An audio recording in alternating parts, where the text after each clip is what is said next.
প্রথম কাজ হচ্ছে বর্ধমান, বাঁকুড়া, বীরভূম, হুগলি, হাওড়া, নদিয়া থেকে শুরু করে বাঁকুড়া, যতগুলো জায়গা আছে, উত্তর 24 পরগনা, দক্ষিণ 24 পরগনা, যে জেলাগুলো শস্য ভান্ডার, যাদের শস্য নষ্ট হয়েছে, যাদের জলে ধানের জমি প্লাবিত হয়েছে, তাদের জমিগুলোকে মেপে তারা যাতে শস্য বীমার টাকা পায়, চাষি ভাইদের বোনেদের আমি চিন্তা করতে বারণ করব।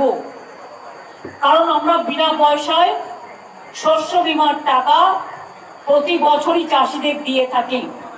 সম্মানীয় দর্শক বন্ধুগণ, মুখ্যমন্ত্রীর ঘোষণার পর আরও নতুন করে শস্য বীমা প্রকল্পে বেশ কিছু গুরুত্বপূর্ণ আপডেট উঠে এসছে।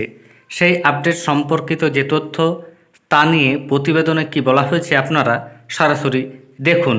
টানা বৃষ্টি চলছে, সেই সঙ্গে ডিভিসির বাঁধ থেকে ছাড়া হয়েছে অনিয়ন্ত্রিত জল, আর এই দুইয়ের সাঁড়াশি চাপে বানভাসী দক্ষিণবঙ্গের একাধিক জেলা। পুজোর মুখে বন্যার জল ভাসিয়ে দিয়ে গিয়েছে হাজার হাজার বিঘা ফসলের জমি। ব্যাপক ক্ষতি হয়েছে চাষের।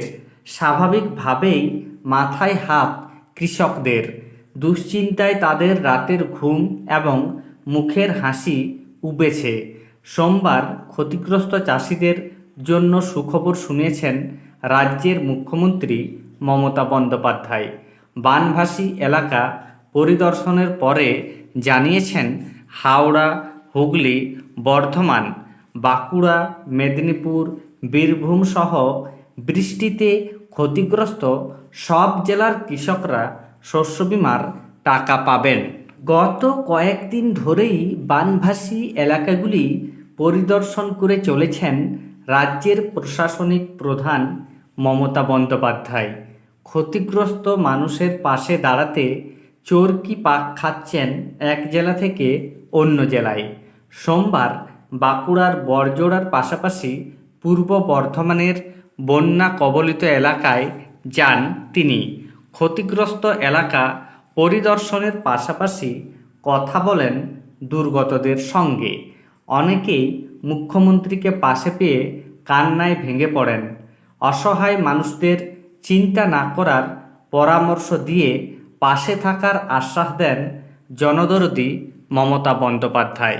বন্যা দুর্গত এলাকা পরিদর্শনের পরে সংবাদ মাধ্যমের মুখোমুখি হয়ে মুখ্যমন্ত্রী বলেন, অনেকগুলো জেলার একাধিক এলাকা ব্যাপক ক্ষতিগ্রস্ত। প্রচুর ফসল নষ্ট হয়েছে। বৃষ্টিতে ক্ষতিগ্রস্ত কৃষকরা শস্য বীমার টাকা পাবেন। যত বিঘা জমির ফসল নষ্ট হয়েছে সেই অনুযায়ী শস্য বীমার টাকা পাবেন সমস্ত কৃষকরা। পাশাপাশি তিনি জানান, বৃষ্টিতে যে মাটির বাড়িগুলো ক্ষতিগ্রস্ত হয়েছে সেগুলো সমীক্ষা করে দেখা হবে। জল নামার পরে নতুন করে বাড়ি তৈরি করে দেওয়া হবে। আমজনতার স্বার্থে বন্যা পরিস্থিতিতে সরকারি আধিকারিকদের সক্রিয়ভাবে কাজ করার নির্দেশ দেওয়া হয়েছে।